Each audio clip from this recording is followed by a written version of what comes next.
আসসালামু আলাইকুম রহমতুল্লাহ। প্রিয় দর্শক, কেমন আছেন? আশা করি ভালো আছেন। প্রিয় দর্শক, 5 দিন বন্ধ থাকবে ন্যাশনাল ও ডাচ বাংলা ব্যাংক। কিন্তু কেন এই ব্যাংকগুলো বন্ধ থাকবে, এই নিয়ে আজকে বিস্তারিত তথ্য আপনাদেরকে জানাবো। তাই ভিডিওটি ফার্স্ট টু লাস্ট দেখবেন, ভিডিওটি স্কিপ করবেন না। আশা করি আপনারা এতে উপকৃত হবেন।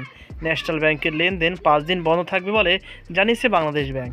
কোর ব্যাংকিং সফটওয়্যার হালনাগাদ করার উদ্দেশ্যে আজ মঙ্গলবার 31 ডিসেম্বর থেকে 4 জানুয়ারি পর্যন্ত ন্যাশনাল ব্যাংক বন্ধ রাখা হবে। ডাচ বাংলা ব্যাংকের লেনদেন 5 দিন বন্ধ থাকবে। ডাচ বাংলা ব্যাংকের নতুন কোর ব্যাংকিং সফটওয়্যার মাইগ্রেশনের কাজ সুষ্ঠুভাবে সম্পাদন করতে আগামী 1 থেকে 5 জানুয়ারি পর্যন্ত সাময়িক বন্ধ থাকবে ব্যাংকের কার্যক্রম। সম্প্রতি এক প্রজ্ঞাপনে এই তথ্য জানায় বাংলাদেশ ব্যাংক। ডাচ বাংলা ব্যাংকের এজেন্ট ব্যাংকিং সার্ভিস 30 ডিসেম্বর থেকে 5 জানুয়ারি পর্যন্ত সাময়িক বন্ধ থাকবে।